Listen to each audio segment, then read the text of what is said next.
Good morning, students. Today we here discuss class 4th subject environmental studies and your chapter number 2 the baby story. Previous video में हमने chapter number 1 आपका complete कर लिया था with exercise, reading with exercise. अब reading करते हैं the baby story की. तो देख रहे हैं कि यहाँ पर एक बेबी दिख रहा है, new baby, new born baby है. तो सबसे पहले life of the human baby before it is born के बारे में समझेंगे कि किस प्रकार से लाइफ किसी ह्यूमन बेबी की जब वो जन्म से पहले कैसे, जब एक मदर के अंदर होता है, किस प्रकार से वो अपनी ग्रोथ करता है, रिक्वायरमेंट कंप्लीट करता है. How the mother takes care, किस प्रकार से मदर उसकी केयर करती हैं. और अडॉप्शन का मतलब होता है स्टूडेंट्स अपनाना, लेना, किसी को अडॉप्ट करना. तो आपका है write the names of 5 animal also the name by which their babies are called. आपको 5 एनिमल्स और उनके बेबीज़ के नेम यहाँ पर राइट करने हैं. अभी हम इस चैप्टर को रीडिंग करते हैं. तो चैप्टर रीडिंग करते हैं. A new baby born looks just like the one shown in the picture. एक न्यू बेबी को आप देख रहे हैं इस पिक्चर में. तो a baby is the initiation of a new life for human. अब कोई भी बेबी जो जन्म लेता है, एक नई लाइफ कोई भी मनुष्य जब लेता है तो उसके सामने अपने आप को ग्रोथ करने के लिए जो भी उसकी नीड होती हैं उसको किस प्रकार से कंप्लीट करता है. तो बिफोर टेकिंग बर्थ से पहले क्या करता है, वो जन्म लेने से पहले a baby lives inside the body of the mother. कहाँ पर रहता है एक बेबी? मदर की बॉडी के अंदर रहता है, बॉडी के अंदर रहता है. It grows in the abdomen of the mother in a bag which is known as womb. अब यह ग्रो करता है किसमें? एब्डोमेन में, यानी उसके पेट में. किसके? ऑफ द मदर के. इन अ बैग, जो कैसा होता है? एक बैग में. तो एक बैग टाइप्स होता है which is known as womb, जिसे हम क्या पुकारते हैं? बॉम्ब बोलते हैं. क्या बोलते हैं? बॉम्ब. आप जानते हैं बॉम्ब यानी कोक, गर्भाशय. तो it stage in the bomb for about 9 month. यानी कि इसमें जो बॉम्ब है, उसका जो गर्भाशय है, जो कोक है, इस गर्भाशय में बॉम्ब में वह रहता है लगभग कितने मंथ? 9 मंथ्स. About 9 months. अब 9 मंथ्स फिक्स नहीं है, इसमें ऊपर नीचे हो जाता है. 8 हाफ भी हो जाता है, 9 हाफ भी हो जाता है, 10 भी हो जाता है. तो ये फिक्स नहीं है. तो 9 मंथ से एक एवरेज निकल के आया था, 9 मंथ रहता है. तो when the baby is inside the bomb of the mother, यानी कि जो बेबी है जब इनसाइड रहता है किसमें? बॉम्ब में. किसमें? मदर के. यानी कि जब उसके गर्भाशय, मदर के गर्भाशय में एक बेबी रहता है, it can not do anything on its own. यानी कि यह कुछ नहीं कर सकता, अपने आप कुछ नहीं कर सकता. यह फुल्ली किस पर डिपेंड है? मदर पर डिपेंड है. The food and water required for the growth and development of the baby is taken from the mother's body only. यानी कि the body and water required for the growth. हमें पता है growth और development के लिए किसकी आवश्यकता होती है? फूड की और वाटर की. तो जो किससे मिलती है, यानी किसको आवश्यकता होती है? बेबी को. और यह किससे लेता है? इज टेकन, यह लेता किससे? मदर बॉडी से. यानी कि अपनी माँ की बॉडी से उसके बॉम्ब में प्रेजेंट रहकर बॉडी से एब्जॉर्ब करता है, बॉडी के द्वारा ही ग्रोथ करता है, डेवलपमेंट करता है कोई भी baby. Understand? All the movement, जितने भी मूवमेंट होते हैं, एंड द ग्रोथ, और जो ग्रोथ होती है ऑफ द बेबी, किसी बेबी की, can be failed by the mother's. यानी कि वो मदर्स के द्वारा क्या करी जाती हैं? महसूस करी जाती हैं. जो उसका डेवलपमेंट हो रहा है वो अंदर महसूस करती हैं. जो भी वो एक्टिविटी करता है, मूवमेंट करता है, अपने हैंड्स, लेग, किसी प्रकार का मूवमेंट बॉडी द्वारा जब उसके द्वारा कराया जाता है तो एक मदर द्वारा उसको फील करा जाता है, बॉडी के अंदर उसको महसूस होता है। तो this process continues for about 9 month. और ये प्रोसेस कब तक चलता है? कंटिन्यू रहता है 9 मंथ तक। 9 मंथ तक कंटिन्यू रहता है process. And then the birth of the baby takes place. यानी ये तब तक महसूस होता है मदर को 9 मंथ तक जब तक वह बेबी बर्थ नहीं कर लेता। अंडरस्टैंड? जब तक वह जन्म नहीं ले लेता तब तक कोई भी मदर अपनी बॉडी के अंदर क्या करेगी? उसे फील करेगी स्ट्रेंथ। इवन आफ्टर बर्थ, अब बर्थ के बाद क्या होता है? Even after birth the baby can not eat food on its own. यानी बेबी बर्थ के बाद भी क्या कर सकता है? अपने आप फूड नहीं ले सकता, नहीं खा सकता। तो for the first few months क्या होता है? जो पहले के कुछ महीने होते हैं, द मदर्स मिल्क, मदर का मिल्क जो माँ का दूध होता है, is the only food for the baby. उस बेबी के लिए वो क्या है? फूड है। क्या स्टूडेंट? वह फूड है। यानी कि हम ये कह सकते हैं मिल्क कंप्लीट फूड है। मिल्क क्या है? उस बेबी के लिए कंप्लीट फूड है। तो the baby is very small and helpless in the beginning and needs to be taken care of. जब बेबी बहुत स्मॉल होता है, छोटा होता है, हेल्पलेस होता है, अपने आप अपनी हेल्प नहीं कर सकता, हेल्पलेस है, वो अपना वर्क खुद नहीं कर सकता। इन द बिगिनिंग, कब? स्टार्टिंग में, शुरुआत में। एंड नीड्स, और उससे आवश्यकता होती है to be taken care of, किसकी? देखभाल की आवश्यकता होती है। तो उस समय कौन करता है? मदर करती है। कौन करता है? मदर करती है उसकी देखभाल हर प्रकार से। उसको फूड देने में, यानी उसको मिल्क देने में, उसकी केयर करने में, उसकी क्लीनिंग करने में, साफ सफाई करने में, क्लॉथ्स उसको भी करवाने में, हर प्रकार से उसकी क्या करती है? मदद करती है। कौन? मदर। उस चाइल्ड की, उस बेबी की, न्यू बॉर्न बेबी की मदर। तो the mother of the baby keeps it close to her and protects it from any kind of danger. तो मदर क्या करती है? उस बेबी को रखती है बहुत अच्छी प्रकार से संभाल के, सुरक्षित, और किसी भी प्रकार का कोई खतरा होता है उससे उसे बचाती है। जैसा आपने देखा होगा विंटर सीजन में सर्दी लगती है तो माँ उसको क्या करती है? चिपका के रखती है, क्लॉथ्स में उसे लपेट के रखती है। किसी प्रकार का डेंजर, अगर किसी भी प्रकार का डेंजर होता है, उसके लिए खतरा होता है, तो उससे सेफ्टी कौन करती है? उसकी मदर करती है। अंडरस्टैंड? तो some animals and their young one. अब कुछ एनिमल और उनके यंग वन है, जैसे कि the mother is the natural nurse to the baby. अब कोई भी मदर है वो क्या होती है? नेचुरल नर्स होती है किसकी? बेबी की।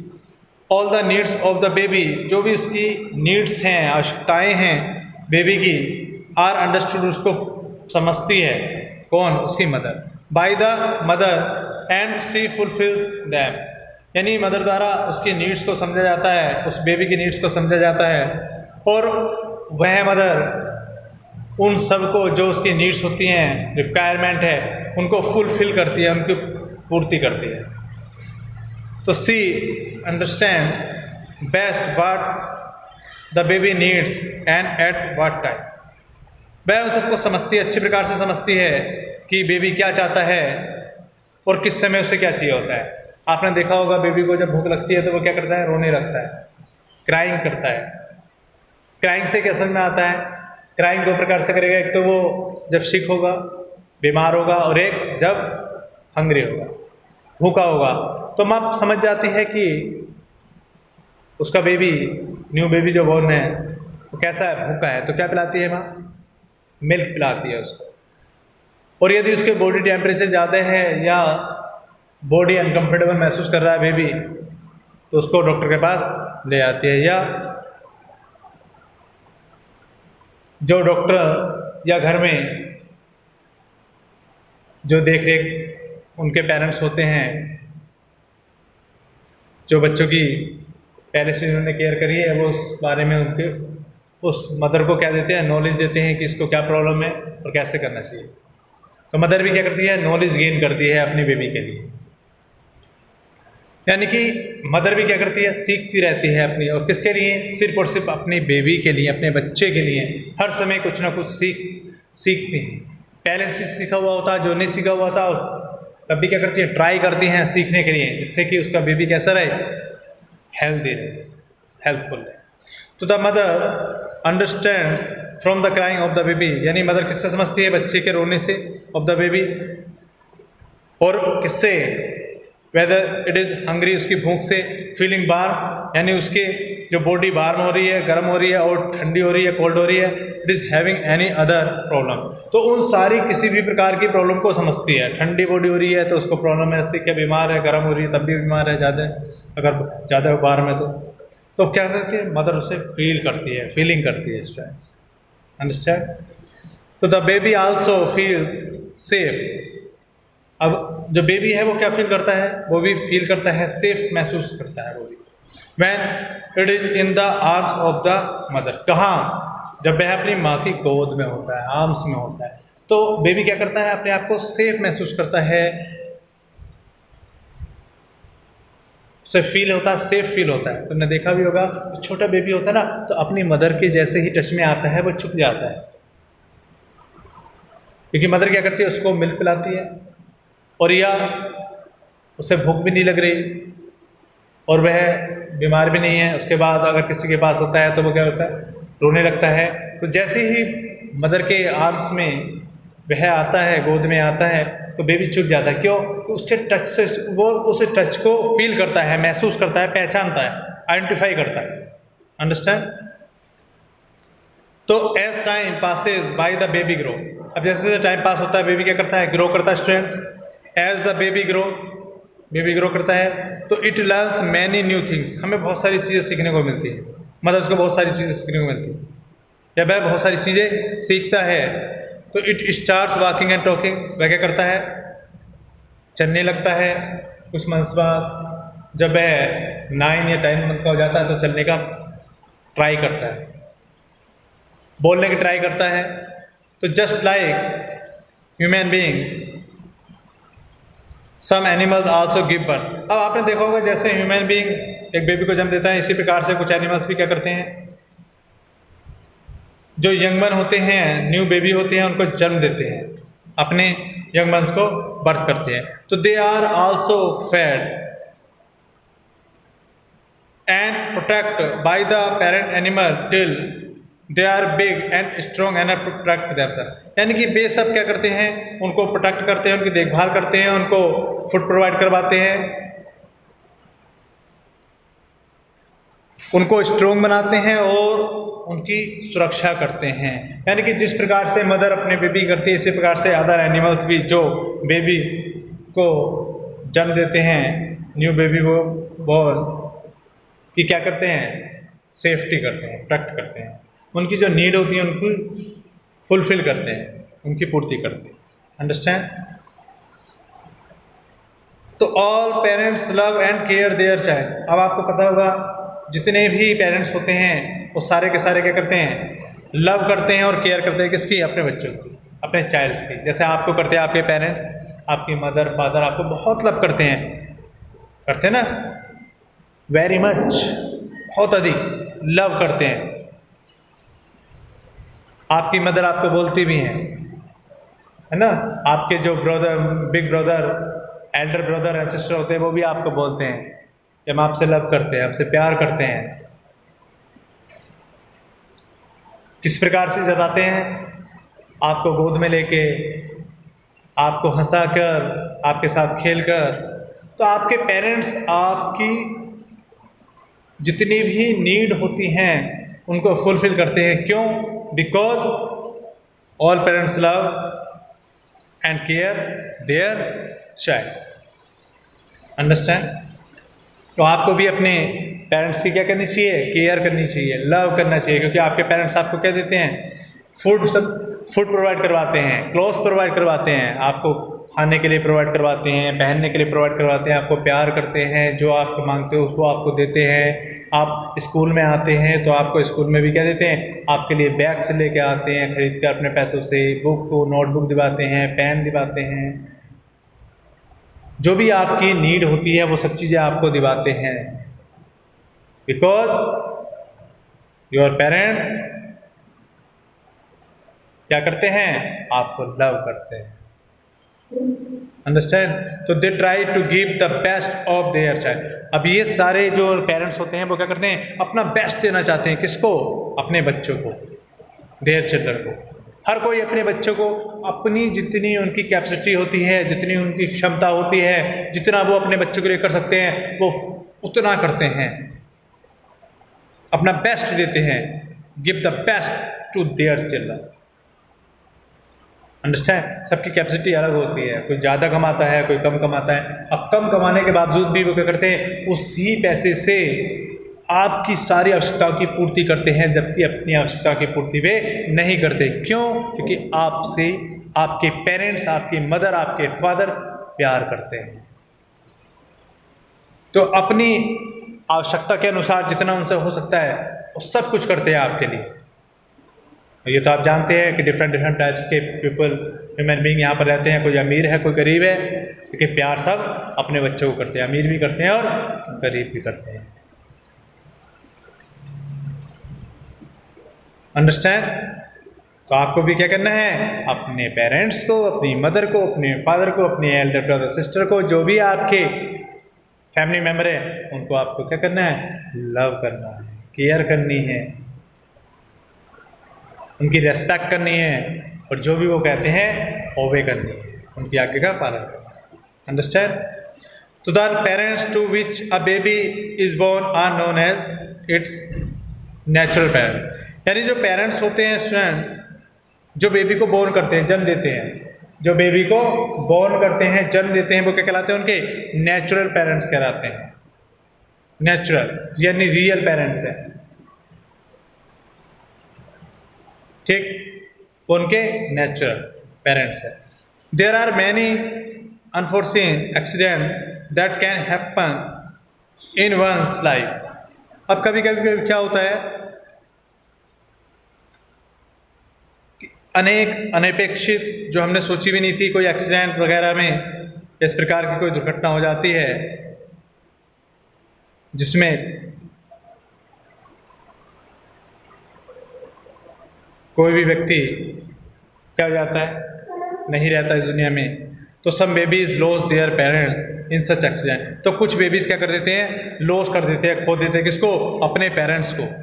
किसमें, सच एक्सीडेंट्स में, कभी किसी प्रकार की अनफोर्सीन एक्सीडेंट्स हो जाते हैं। तो वो कैसे हो जाता है बच्चा, विदाउट पेरेंट्स के हो जाता है, विदाउट मदर के या विदाउट फादर के हो जाता है। तो उसे वो लव की, जो उसे लव और केयर अपने उस पेरेंट्स से, मदर से या फादर से चाहिए था, वो उसे नहीं मिल पाता, उसकी कमी उसे महसूस होती है। तो आपको अपने पेरेंट्स की कमी महसूस नहीं है, ईश्वर द्वारा आपके पेरेंट्स आपको प्यार करते हैं, आपकी आवश्यकताओं की पूर्ति करते हैं। तो आपको भी अपने पेरेंट्स की हर बात माननी चाहिए। तो these babies are loving adopted by some other parents. तो ऐसे बेबी जिनके मदर या फादर नहीं होती, तो उनको एडॉप्ट कर लिया जाता है, अपना लिया जाता है, किसके द्वारा, कुछ अदर पेरेंट्स के द्वारा। वो पेरेंट्स कौन हो सकते हैं, जिनके बेबी नहीं होते, या जिनका एक बेबी है, या जिन्हें आवश्यकता है बेबी की, उनके द्वारा अपना लिया जाता है, जैसे कि इसमें दिखा रखा है। ठीक है भाई, जैसे कि एक लेडीज़ और एक जेंट्स हैं, और एक ये चिल्ड्रन आपको दिख रहा होगा। तो ये क्या है, इन्होंने इसे अडोप्ट करा। क्या करा है, अडोप्ट करा है। अंडरस्टैंड? तो this process of making a child legally a part of one's family is known as adoption. तो ऐसी प्रोसेस इसके द्वारा चाइल्ड को लीगली उस फैमिली का मान लिया जाता है, तो क्या बोलते हैं इसे?